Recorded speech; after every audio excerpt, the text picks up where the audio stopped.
এই ভূমিকম্পের অভিশাপও হাসিনার অবদান ছিল। করোনার থেকেও আওয়ামী লীগ নাকি শক্তিশালী, আওয়ামী লীগ করোনা থেকে শক্তিশালী, এই ধরনের কথাবার্তা বলা হইতো। জামায়াতে ইসলামী নাকি ভূমিকম্পর থেকে শক্তিশালী হয়ে যাচ্ছে তারা। সবার ব্যাট উঁচু করো, সবার ব্যাট উঁচু করো। তাহলে উঁচু করে বলতে হবে কি, সবার আগে, সবার আগে বাংলাদেশ, বাংলাদেশ, সবার আগে, সবার আগে, সবার আগে, সবার আগে। তো তারেক রহমান আঙ্কেলকে সবাই সালাম দিবা না? তাহলে সবাই একটু জোরে তারেক রহমান আঙ্কেলকে বলো, তারেক রহমান আঙ্কেল আসসালামু আলাইকুম।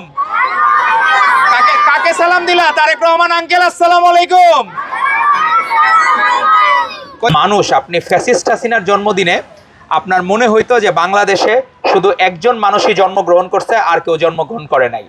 পত্রিকার পাতা থেকে শুরু করে লাখ লাখ কত কিছু নষ্ট করেছে, যে শুধুমাত্র তার বন্দনা করে, একজন ফ্যাসিস্টকে বন্দনা করে। তার বিনিময়ে উনি কি উপহার দিচ্ছেন?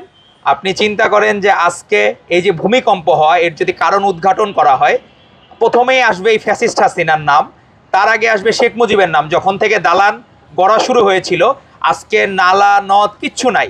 আমরা যখন, আপনারাও যখন, সাংবাদিক বন্ধুরাও যখন এখানে দেখতেন যে এই জায়গায় নদী নালা খাল সব ভরাট করে ফেলেছে। হাসিনা শুধু স্বৈরাচার তন্ত্রই উপহার দেয় নাই, সে বাংলাদেশকে উপহার, মানে এটা কার্স বলা যায়, অভিশাপ। এই ভূমিকম্পের অভিশাপও হাসিনার অবদান ছিল। আজকে অনেকগুলো আমরা রাজনৈতিক দল দেখি, যখন করোনার সময় বলা হইতো যে আপনার করোনার থেকেও আওয়ামী লীগ নাকি শক্তিশালী, আওয়ামী লীগ করোনা থেকে শক্তিশালী, এই ধরনের কথাবার্তা বলা হইতো। এখন একটি নতুন রাজনৈতিক দল আমরা দেখছি, জামায়াতে ইসলামী নাকি ভূমিকম্পর থেকে শক্তিশালী হয়ে যাচ্ছে তারা। এই জায়গায় আমরা আসলে কি, এগুলো আমাদেরকে মর্মাহত করে। টানা তৃতীয়বার অর্জন করেছে দেশের সেরা সুপার ব্র্যান্ড স্বীকৃতি বসুন্ধরা টিস্যু। অবশ্য তাদের কাছ থেকে এটা প্রত্যাশিত, যারা প্রভাষকের জায়গায় অধ্যাপক নাম লাগায়, যারা স্কুলে ভর্তি হয়ে তারা নাকি অধ্যাপক হয়ে যায়। তো এইরকম ব্যক্তিবর্গের কাছে এটা প্রত্যাশিত। তারা তো একবারও বললো না যে এই ভূমিকম্পের জন্য দায়ী হচ্ছে এই হাসিনার রেজিমই দায়ী। কারণ তারা সকল নদী নালা খাল ভরাট করে দিয়ে বাংলাদেশে যে এখনো আমরা নিরাপদ না, ছোট ছোট কোমলমতি বাচ্চারা 10 জন, এর মধ্যে 2 জন শিশু আছে মারা গেছে। তো এদের দায়ভার কে নিবে? এই সকল দায়ভারও এই ফ্যাসিস্ট হাসিনাকে নিতে হবে, ফ্যাসিস্ট লীগকে নিতে হবে, এবং তাদের বিচার, প্রত্যেকে যারা এর সাথে জড়িত ছিল তাদেরকে বিচারের আওতায় নিতে হবে। আর আপনি দেখবেন যে তারই বিপরীতে শেখ হাসিনা তার জন্মদিন উপলক্ষে সাংবাদিকদেরকে, সম্পাদকদেরকে, বিভিন্ন পত্রিকার মিডিয়ার তাদেরকে প্রেশারাইজ করতো, আমার জন্মদিনে কে কত বন্দনা করতে পারবা তারে তত পুরস্কার দেওয়া হবে। আর তার বিপরীতে ভারপ্রাপ্ত চেয়ারম্যান জনাব তারেক রহমান, উনি বলেছেন আমার জন্মদিনে কোনো কেক কাটা যাবে না, কোনো ব্যানার টানানো যাবে না, পোস্টারিং করানো যাবে না। আর যদি তোমাদের কিছু করতে ইচ্ছে হয়, তোমরা মাদ্রাসায় দান খয়রাত করো, তোমরা কোমলমতি শিশুদের, বাচ্চাদের যারা নিপীড়িত, এদের পাশে দাঁড়াও। তো এই উদ্যোগটা কেমন হয়েছে আপনারা সবাই বলেন? এজন্যই উনি এখন বিশ্ব নেতা, এজন্যই বাকিরা অনেকে ঈর্ষান্বিত হয়। নতুন যারা রাজনৈতিক দলের আমাদের ভাই বোনেরা, তারা মনে হয় অনেক অতীত ভুলে গেছেন।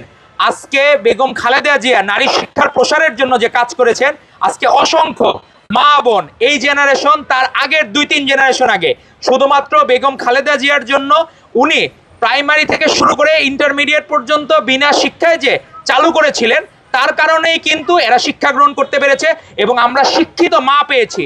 আমার মাও যে শিক্ষা গ্রহণ করেছেন, আমার যারা এখানে যারা আছেন বেশিরভাগ মায়েরা শিক্ষা গ্রহণ করেছেন, এর পেছনে অবদান ছিল বেগম খালেদা জিয়ার। এবং তারও আগে শহীদ রাষ্ট্রপতি জিয়াউর রহমান বীরুত্তম, বাংলাদেশের তো খেলাধুলো ওইভাবে পরিচিত ছিল না, উনি সেই সময় মোহাম্মদ আলী বক্সিংয়ের ক্রেজ ছিল, ওনাকে নিয়ে এসেছিলেন। আর গত বছরে 24-এর গণঅভ্যুত্থানের 5ই আগস্ট আমাদের নেতা তারেক রহমান কি বলেছেন? যদি বিজয়ের হাতে পরাজিতরা নিরাপদ থাকে তাহলে সেই বিজয় মহিমান্বিত হয়। আওয়ামী লীগ নিজেরা ফ্যাসিস্ট লীগ বলেছিল, যদি আওয়ামী লীগ চলে যায় তা লাখ লাখ লোক মারা যাবে। একটা লোক মারা গেছে? মারা যায় নাই। কেন মারা যায় নাই? এই তারেক রহমানের দৃঢ় নেতৃত্বের জন্য।